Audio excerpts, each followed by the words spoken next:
O Apocalipse apresenta Jesus trazendo o juízo de Deus. E o juízo de Deus começa a partir da sua própria casa. O Senhor começa com as cartas às 7 igrejas.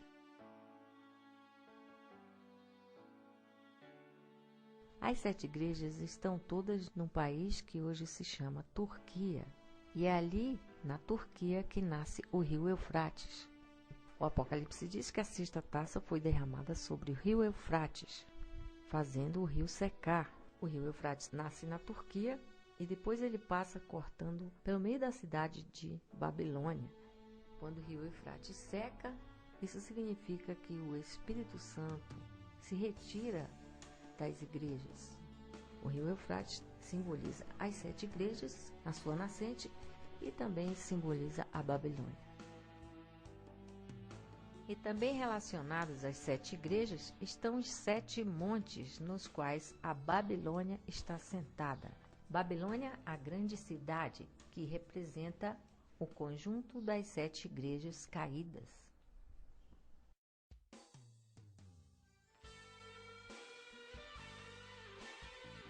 Depois que o rio Eufrates seca, aparecem 3 espíritos semelhantes às rãs que vão operar milagres, trabalhar no sobrenatural para enganar as pessoas, levando-as até a região do Armagedon, onde acontece o juízo final. Certamente que esses espíritos vão usar a astúcia de bruxos para fazer isso. O livro diz também que haverão 2 profetas que vão lutar contra o trono da besta. Eles estarão também praticando sinais sobrenaturais. Então fica claro que o Armagedon será uma luta entre bruxos e profetas, dentro do sobrenatural. Como fez Moisés no Egito, Moisés fazia a água virar sangue, os bruxos também faziam. Moisés fazia a vara em cobra, e os bruxos também tinham a capacidade de fazer. Então, qual será a diferença entre bruxos e profetas? Se ambos vão trabalhar com o sobrenatural, como é que a gente vai saber quando é um bruxo e quando é um profeta? É muito fácil. O profeta, ele tenta cumprir aquele negue-se a si mesmo de Jesus Cristo. Ele renuncia a todos os prazeres, os seus desejos da carne, em favor da sua consagração, em favor da busca da verdade e da vontade de Deus. Enquanto o bruxo, não.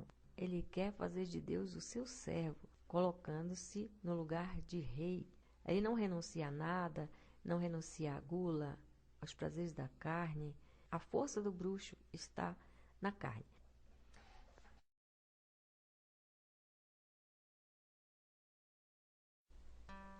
O livro diz que é por dentro desse leito seco do rio Eufrates que vão passar os reis que vêm do Oriente para serem congregados na batalha do Armagedon. E é por dentro deste cristianismo sem o Espírito de Deus que virão outros espíritos para entrarem nos corpos das pessoas. As pessoas dentro do cristianismo e usando a palavra de Deus estarão guerreando contra Cristo.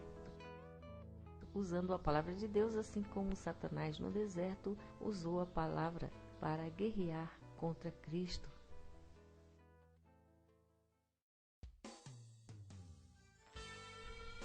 Muitos púlpitos das igrejas têm se transformado em picadeiro, onde os pastores escarnecem usando versículos da Bíblia. O escárnio é próprio da Assíria. O rei da Síria escarnecia da palavra de Deus. A outra força da carne em que a rã se apoia para enganar os cristãos é a emoção. As rãs jogam uma alta dose de sentimentalismo nas pessoas. As emoções são representadas na Bíblia pela água. A Babilônia está sentada sobre as muitas águas e o dragão joga a água da sua boca para derrubar a mulher que vai subindo, ou seja, a pessoa que está subindo na sua espiritualidade, então ela é derrubada pelas suas emoções.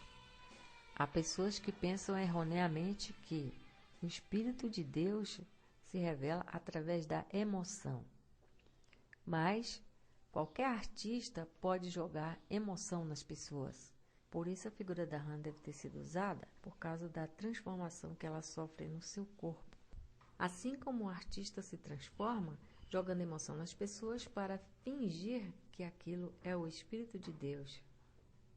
E também o pedestal da arrogância, da soberba, onde tem sido pregado que Deus vai te exaltar o tempo todo. Na verdade, o Senhor quer nos humilhar para que a gente possa entrar na porta do céu, que é bem estreita. O pecado da soberba, ele é relacionado a Sodoma e Gomorra. A soberba leva à loucura. Quando Nabucodonosor estava soberbo, ele ficou louco. Foi tirado o seu entendimento. Um profeta é um mensageiro do juízo de Deus. Quando lemos os livros dos profetas, nós achamos várias sentenças contra as nações.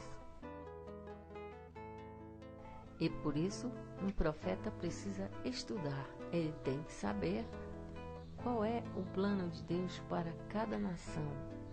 Porque a espada de dois gumes, da qual fala o Salmo, ela é a palavra de Deus, que não volta vazia.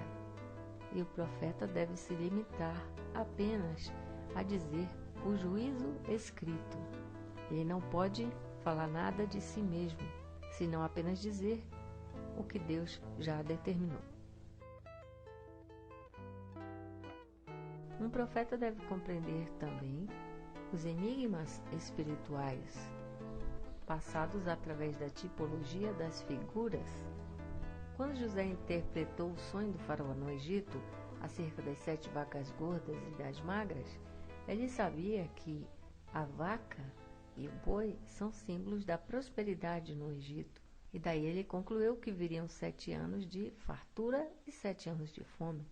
O profeta precisa não só entender as escrituras, onde estão revelados os costumes dos hebreus, mas também conhecer a mitologia dos povos, onde estão os enigmas e os símbolos do mundo espiritual. O profeta precisa saber também sobre portais no tempo. Quando o profeta Elias foi ser arrebatado, ele passou por 2 cidades. E os filhos dos profetas que estavam naquelas cidades diziam: olha, Eliseu, o Senhor vai levar Elias hoje. E o profeta Eliseu dizia: eu também sei, calem-se. Então, por que eles sabiam? Eles deveriam ter estudado muita coisa para poder chegar àquela conclusão de quando o Senhor levaria Elias. E assim nós também temos que estudar. A gente precisa saber do que Moisés sabia quando estava no Egito. Porque essa fase do juízo de Deus, da ressurreição dos mortos e do arrebatamento vai ser muito parecida com a fase em que os hebreus saíram do Egito. Quando Moisés transformava água em sangue, os bruxos também faziam. Quando Moisés transformava a vara em cobra, os bruxos também faziam. Mas para os magos do Egito, faltava ainda uma coisa que Moisés tinha e que eles não tinham, que era o temor do Senhor, o poder de Deus.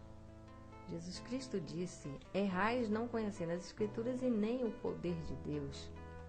Então, todo profeta precisa ter a teoria, que é o conhecimento da ciência, das Escrituras, e também ter a prática da convivência com o Senhor, porque é Ele quem dirige os passos do profeta, é o Espírito de Deus que move os profetas. Então, nós precisamos ter a ciência, a sabedoria da palavra e também o poder de Deus.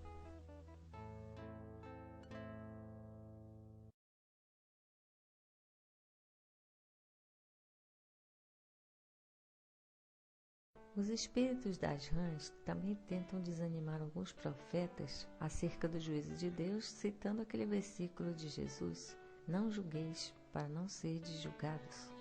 Mas um profeta não vai julgar nada.